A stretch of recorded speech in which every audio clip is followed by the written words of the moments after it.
the man she's worthy of. Love is back in town.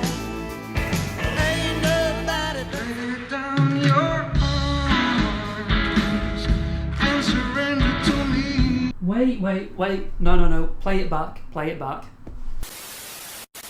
of my life, I've been searching for a girl. You tell me I'm not the man she's worthy of. Look who's back in town. Ain't nobody but lay down your arms and surrender to me. Arthur Alexander is one of the most influential artists of the early 1960s, yet very few people know the story behind the man himself. This video is a tribute attested to that. I aim to answer the question, who was Arthur Alexander?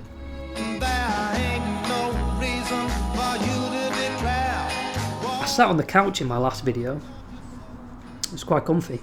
Ladies and gentlemen, welcome to Glass Gecko. Years ago I got into the Beatles. One of the first early Beatles hits that really intrigued me was their song Anna, Go With Him. It was later that I found out it was actually a cover.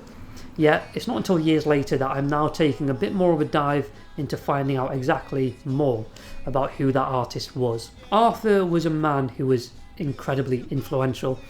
I had no idea how many different people covered his songs. Yet when I look into his history, I find an egregious lack of accolade. A lot of people might know his name, a lot of people might know the songs, but very few people know the man himself. Today I'm going to be going into a bit of a dive, trying to uncover who he was, his influence and his achievements, and I'm also going to talk a little bit about his actual music. So without further ado, let's get into the history of Arthur Alexander. Hay fever.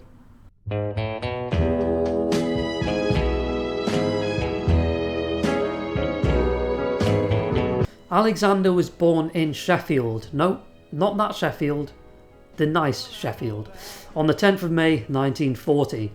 In 1960, working with Spar Music, a Nashville-based record company which specialised in cover songs, he cut his first song, Sally Sue Brown, under Judd Records.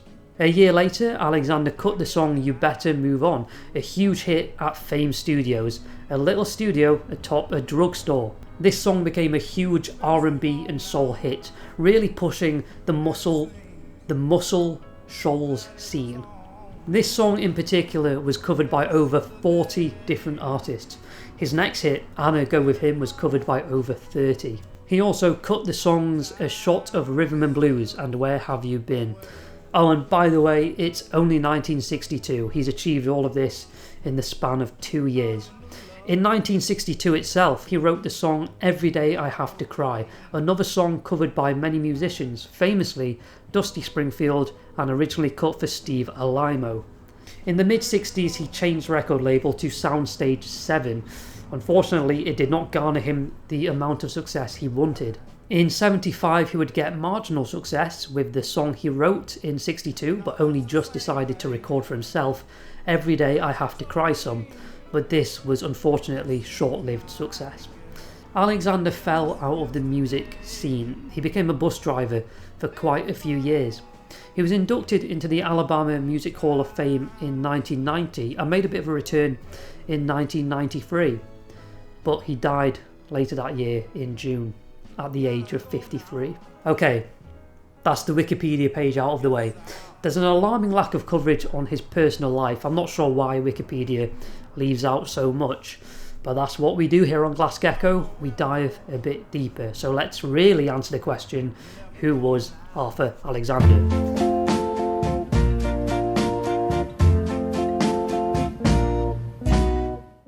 During the 50s and early 60s, Alabama on the whole was still grappling with social and political tension from the civil rights movement. This was usually a contentious issue in small family-oriented towns, such as the one that Arthur found himself growing up in. However, things were changing for the better. Music was a key part in cementing communities together. As I'll get onto later, Arthur had a huge influence on the Muscle Shoals scene, which in turn had a huge influence on Fame Studios. This was a studio that was really well known for being colourblind, a very important studio for progressing different cultural ideas in music, but I'll get onto that a little bit later. Arthur's father was a blues guitarist and his mother sang in church. He soaked all of this influence up from a young age. He picked up influences from the radio, his parents, and cowboy movies. Good taste, I do love a good western myself. In the 6th grade, so year 7 for my UK viewers, he formed a gospel group, the Heartstrings. He earned a bit of money as a hotel bellhop in the Holiday Inn. It was here he met a fella named Tom Stafford, an R&B lyricist and soon to become pretty successful producer. Through this connection, Alexander started to add melody and rhythm into his words. He started to flourish as a developing musician. Tom introduced him to future stars such as Dan Penn, Rick Hall and some others. This blend of black country R&B style mixed with new white ideas began to influence Arthur's sound. In 1958, Arthur would help to co-write the song She Wanna Rock, recorded by Arnie Dirksen for Decca in 1959. It was a year later he would co-write and record Sally Sue Brown. After he saw a bit of success, he quit his job as a bellhop. That being said, the money he made was not from royalties, but from touring itself. It was very hard work, and as I say, this was all achieved in around 2 years of work. We hear a lot about the British invasion, but as we know, R&B artists had a huge amount of influence on the UK scene. Arthur contributed to this massively. The song A Shot of Rhythm and Blues, which he wrote, was covered in the UK and hit number 48. Just another example of US artists influencing early British sound.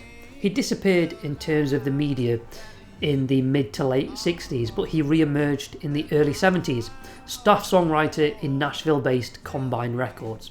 He gained a record deal with Warner, and he worked under producer Chip Moman in Memphis to produce his second album, self-titled. As with any great man, life decided it would punish him. Questionable business decisions left him with very little publishing rights on his songs. I'm not really sure, because I can't really find anything specifically on this, whether it was Alexander's fault himself or whether he was being exploited. Given how crafty some of these contractors are, I would not be surprised if it was the latter. He struggled with drugs and alcohol. He spent time in prison and even in a psychiatric hospital. This article here talks about how even before he left the music industry, he may have been struggling with LSD.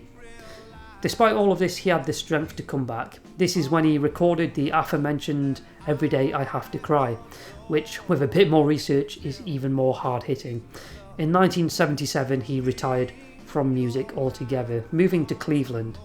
There he settled down for a quiet life and tried to find peace in Christianity. Due to his induction into the Alabama Music Hall of Fame, a fan tracked him down in 1991, persuaded him to come back into the music scene. It was here that he was able to secure a record deal with Elektra. For the first time in 21 years, he started to make new music, and he cut a new album. He was finally gaining some critical acclaim. However, his past life caught up to him. It was later this year, in 1993, that he would have a heart attack. A day later, he would die in Nashville in hospital. This article goes into a bit more detail into his later life. It was religion and his relationship with his daughter and his wife that prompted him to kick out drugs and fix himself up. After his resurgence in the 90s, he suffered a lot of stress from promotions and touring. Even his family and friends didn't quite understand the extent of his problems. Gout, back problems, hypertension and kidney problems, his past life had caught up to him. As this article states, the tragedy was that everything gave out just when he got it together. His songs and influence have affected so many people, yet he has not been posthumously inducted into the Rock and Roll Hall of Fame. Hello, it's me from a day later.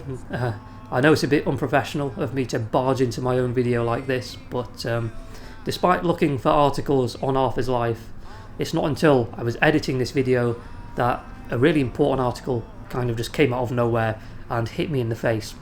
So yeah, it has a lot more insight into his personal life. It's so good that I'm going to actually link it down below. It's because the author actually had some connection with Arthur's personal life. Arthur was actually married by the time he released his first song. He was selling bootleg liquor to make a living, as well as his job in the Holiday Inn. His wife, Anne, was also the inspiration for You Better Move On. She was also the inspiration, would you believe, to Anna, as her name was Anne. The article goes into a bit more detail into his struggles, and in an interview with a friend of Arthur's, it's explained he really just didn't embrace his fame. It was all too much to him. So yeah, I recommend checking the article out definitely, but anyway, enjoy the rest of the video. My house is a lonely house. Yeah, so Arthur Alexander, who wrote that last song, he did, yeah, if you ever change your mind about leaving me behind, leaving me behind.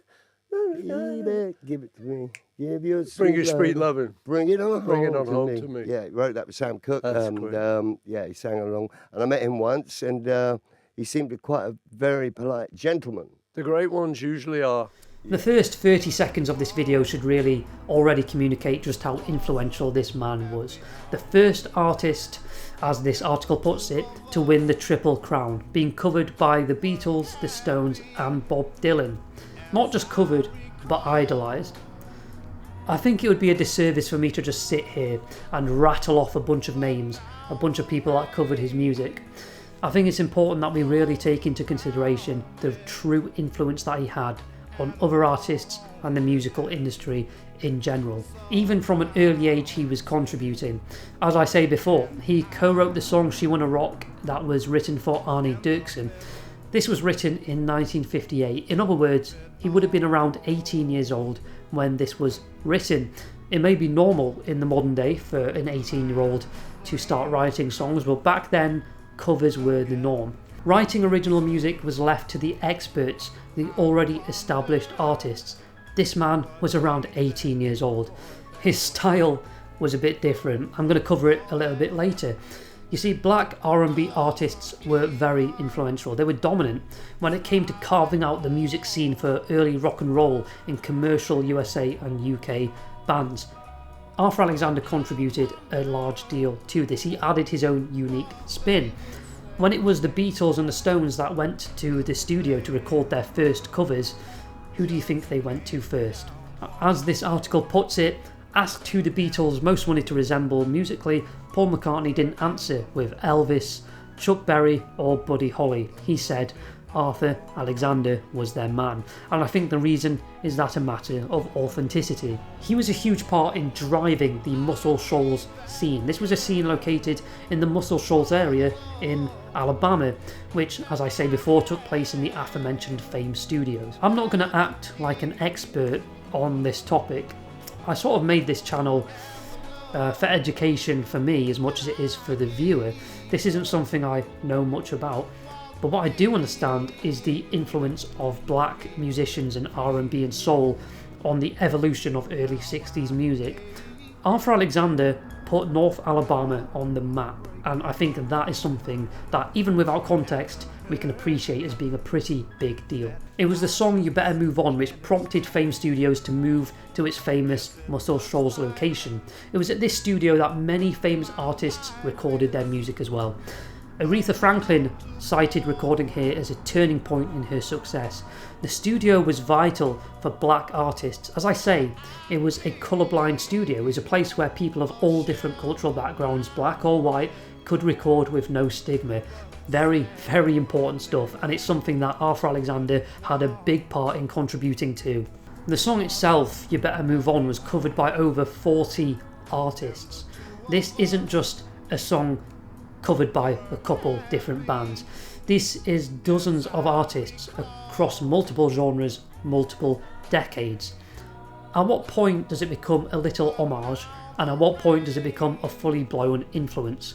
In 1990 he was inducted into the Alabama Music Hall of Fame, but for an artist that seemed to touch the lives of so many people, influence so many famous bands, why did he not gain the same level of success as some of his 60s contemporaries?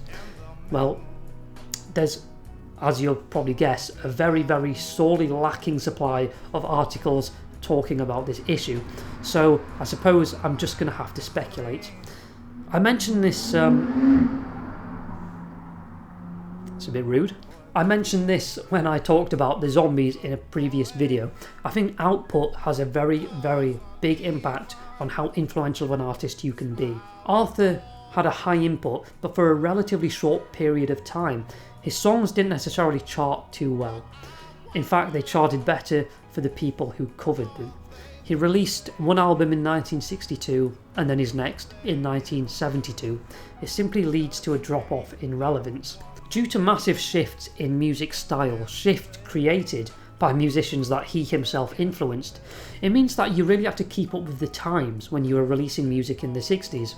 This is something that he simply wasn't able to do, and very simply, when you reflect on that, it leads to a lack of influence due to a lack of consistent output. Another reason is his personal life, and it's very sad to cover, but it's very important and it's very prevalent in his story. And I do believe that his later recovery that he found is very much proof of a very strong man. Due to a lack of success in the 70s, he sort of grew bitter with the music industry, and it sort of led to a bit of a downfall mentally and physically. It was not something that really could be advertised or that any other artist would really want to be associated with. This is always going to have long-term effects when it comes to anyone's personal and professional success. His resurgence in the 90s did see a great deal of critical acclaim, but by this point his past problems had caught up with him. Before he could rekindle the success of his legacy, the troubles in his life began to show again. As I say, I'm not sure if it was bad business on his part or the part of people who may have exploited him, but the lack of royalties, the lack of advertising and success, this could all have contributed to a very sad downfall.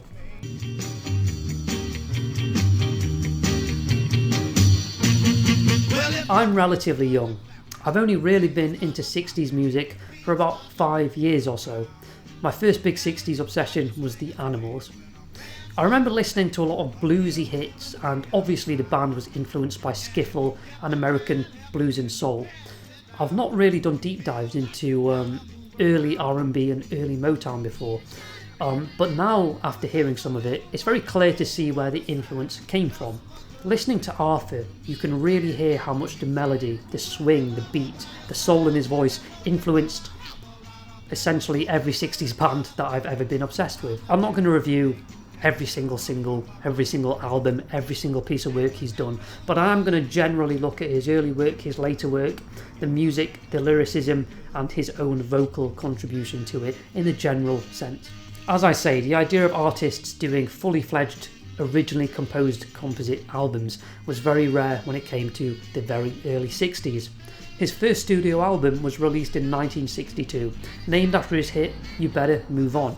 The majority of the album was obviously covers, but here's the thing about covers. They're sort of transformative art. The singer makes them their own. His influences, Otis Redding, ZZ Hill, Solomon Burke, things like that, yes, they influence his sound, but he had a very distinct style of his own, and simply covering songs doesn't discredit your own musical ability, especially when the musical ability that's important was the soulful singing of his voice. The album doesn't have a single dud on it. I listened to it 3 times in a row whilst I was researching for this video.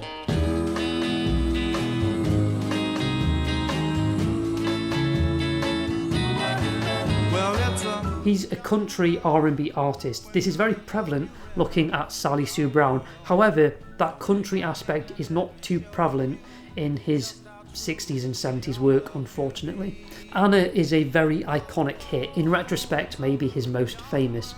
It is melodically brilliant, catchy, and he sings it well, but it's also, I think, lyrically intelligent. You see, Motown is the king of heartbreak.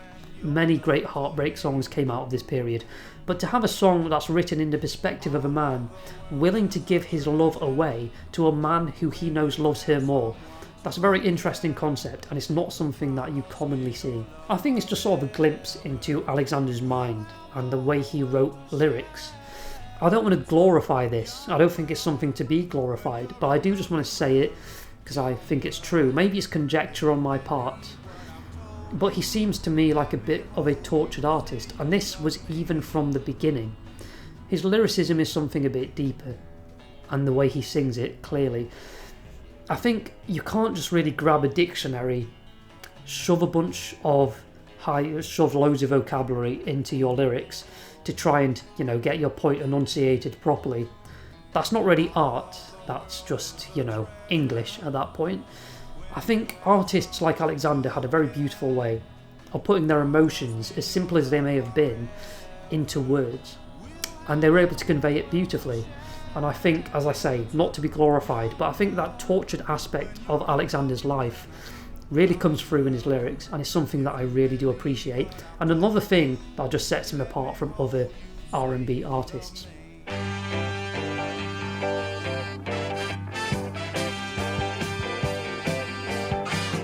His second album was released in 1972 through Warner. It was his self-titled album.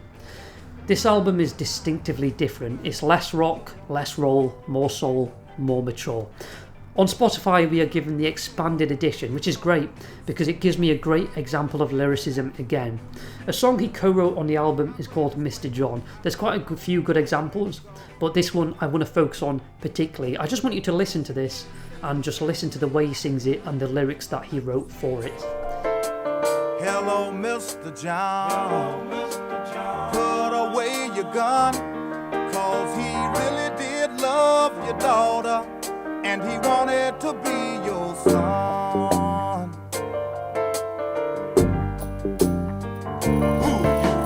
Oh, I'm just a brother from Arkansas, and I come to tell your daughter he was shot down in the war. But before he died, he made me promise, oh yeah, that I would come and bring the rain. You wouldn't let her wear last spring. And Mr. John, he said to say that he didn't hold no grudge at you for driving him away. Written by a man who is clearly very introspective. I suppose personally I really enjoy the sound of the earlier rock and roll. Understand obviously the majority is done by session musicianists and such. I will give them credit too, but of course that's not what this video is about. We're focusing on Alexander. But that being said, I do still appreciate in 72 the sort of more mature themes in the album. The turn away from rock and roll to more soul, more deep lyricism, that's definitely something that I can appreciate. Do-doodly-doo, do-doodly-doo, do-doodly-doo, do-doo-doo. Lonely Just Like Me was released in 1993, his last studio album officially. It had more of a country blues twang, something that I really enjoyed. This is evident right from the first few songs. For a man out of the industry for over 2 decades, there is no quality loss, in vocals or in writing.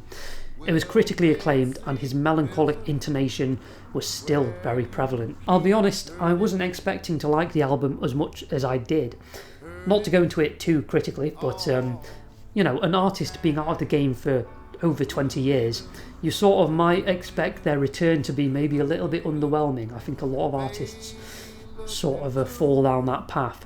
But his reintroduction to country blues is definitely something that I enjoyed a lot, as I say. One of my favourites on it is All the Time. This is such a perfect example of his melancholic style, and it hits so hard emotionally. I mean, the worst part about the album is the album cover itself. I mean, just look at it. It's so happy. It's so painful considering he would only pass away not long after. Although maybe I should actually be more happy about it, because at least before he did pass, he was able to give us a final parting gift, something that we can really appreciate him for. It's clear going into his work, the influence he had on other people. It's hard to say. It's really difficult to articulate properly. In many ways, I don't think you really can articulate it too well. But all you have to do really is listen to his voice, and then listen to Eric Burdon, listen to John Lennon. It's so clear, so obvious the influence he had. It's so obvious what they took away from him. If you haven't already, I would implore you to at least take a look at some of his greatest hits, if not do a deep dive into his music. I think that if you're a fan of this style of music, it's definitely something worth doing.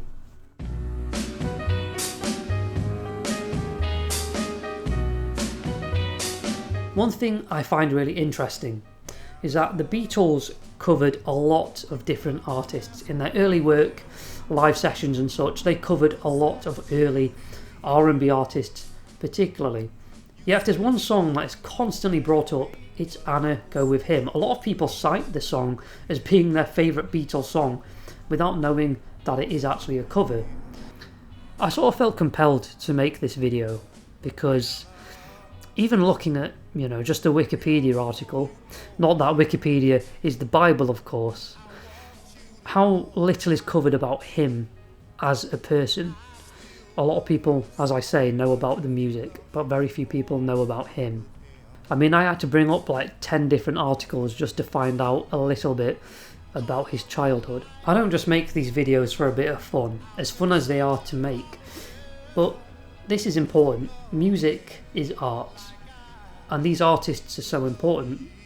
They have messages that they want to give the world. They convey emotion through their words and the music that they give to each individual. They don't deserve to be forgotten. So I think in the case of Arthur Alexander, I think maybe we can remember him just a little bit more. Hello there. Yes, I've just recorded this video, but I thought I'd put a shirt on because it's just how I roll, baby. I want to thank everybody for watching, especially if you made it this far. I've got to do all that boring YouTuber stuff because I'm still a bit of a small channel. But if you do like the content, I would really appreciate if you would like, subscribe, that sort of thing. Also, comment below because I love when people have stories to tell, right? It's very common when it comes to these videos about old music. People sort of give their stories about artists. If you know anything about Arthur Alexander that I didn't mention in the video, or any general sort of music fact, put it in the comments, man, because I love that stuff. I read every comment. I do. Don't think I don't. Don't think I don't. I read every comment. But yeah, I just wanted to give a quick thank you. So thank you so much for everyone watching, and hopefully I'll see you in the next video. Goodbye.